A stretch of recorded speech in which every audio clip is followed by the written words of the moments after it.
মই বাহিৰে বাহিৰে শুনি আছোঁ যে মোৰ নামটো চৰ্চাত আহিছে, কিন্তু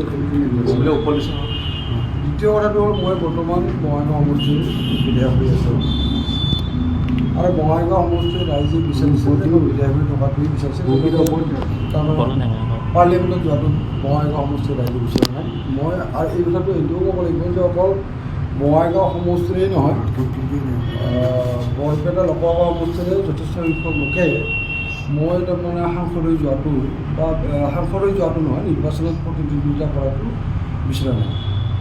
আৰু ময়ো আজিৰ দিনটোত আচলতে মই নিৰ্বাচনত অৱতীৰ্ণ হ'ম বুলি মই নিজেও ভবা নাই।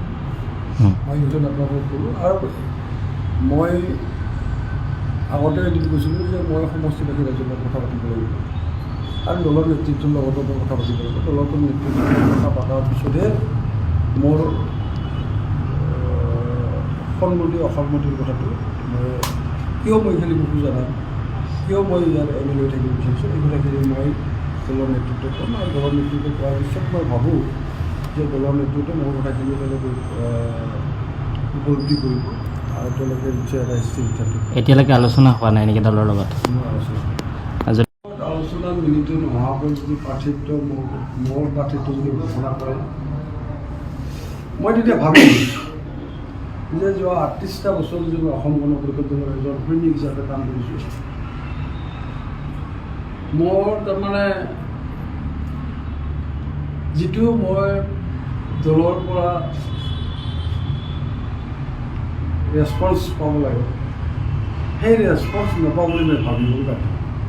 আৰু কিছুমানে পূৰ্বে আপুনি আৱেগিক হৈ পৰিছিল, চকু পানী ওলাইছিল, আকৌ আপুনি এই মুহূৰ্ততো আৱেগিক হৈ পৰিছিল। মই কাৰণ কৈছোঁ যে মই অসম গণ পৰিষদ দলত মই ভাবোঁ মই ভাবোঁ তাৰমানে যে মই নিজতকৈ মই নিজৰ জীৱনটোতকৈ মই অসম গণ পৰিষদ দলত বেছি আৰু অসম গণ পৰিষদ দলত আগলৈ যোৱাৰ ক্ষেত্ৰত এজন কৰ্মী হিচাপে যিখিনি দায়িত্ব কৰ্তব্য কৰণীয়, এই সমূহ দায়িত্ব কৰ্তব্য কৰণীয় বুলি মই কৰি দিছোঁ। কিন্তু মোৰ জীৱনত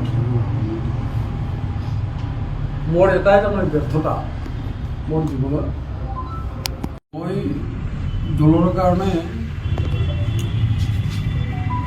মই ইমান দিনে মই ভাবোঁ যে নিজকে মই দলৰ কাৰণে মই উচৰ্গা কৰিছোঁ, কিন্তু শেষ মুহূৰ্তত দলে অন্ততঃ মই বিচৰা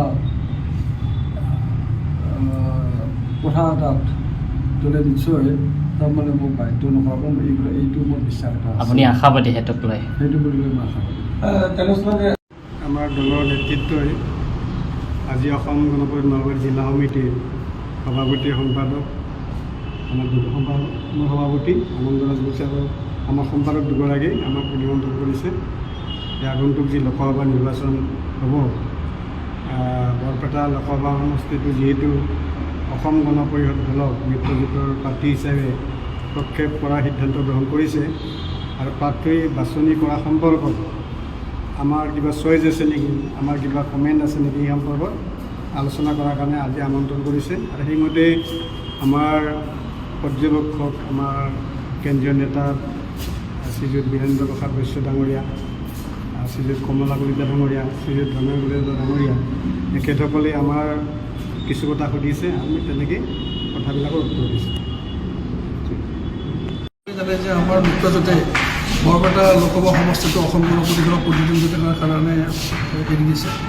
গতিকে আমাৰ পাৰ্থিত্বকেন্দ্ৰিক কথা বতৰা লৈ আজি কেন্দ্ৰীয় সমিতিৰ যি তিনিগৰাকী সন্মানীয় পৰ্যবেক্ষক নিয়োগ কৰিছিল, আমাৰ মাননীয় সাংসদ বীৰেন্দ্ৰ বৈশ্য ডাঙৰীয়া, বিধায়ক ৰমানন্দ কলিতা আৰু আমাৰ ডক্টৰ কমলা কলিতা ডাঙৰীয়া, তেওঁলোকে আমাৰ প্ৰতিখন জিলাক আজি মাতি আনিছে আমাৰ বৰপেটা লোকসভা সমষ্টিৰ অন্তৰ্গত। আৰু তেওঁলোকে আমাৰ আগন্তুক নিৰ্বাচন খেলাৰ ৰণকৌশলৰ বিষয়ৰ লগতে প্ৰাৰ্থী কেনেকুৱা কি ভাবে এইবিলাকে আলোচনা কৰাৰ কাৰণে আজি আমাক নিমন্ত্ৰণ কৰিছে। গুণীন দাস হিচাপে ময়ো প্ৰাৰ্থিত্ব দাবীদাৰ কৰিছোঁ, আমাৰ ৪-৫গৰাকীয়ে কৰিছোঁ।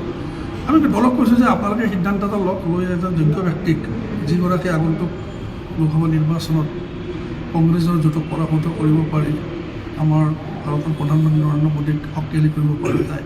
আৰু আমি আমাৰ বৰপেটা লোকসভা সমষ্টিৰ অন্তৰ্গত সমস্যাসমূহৰ লগতে অসমৰ সমস্যাসমূহ সমাধান কৰাৰ ক্ষেত্ৰত যাতে আমি সংগঠন বলিষ্ঠ পদক্ষেপ ল'ব পৰা যায় তাৰ কাৰণে ব্যৱস্থা লোৱাৰ কাৰণে অনুৰোধ জনাইছোঁ।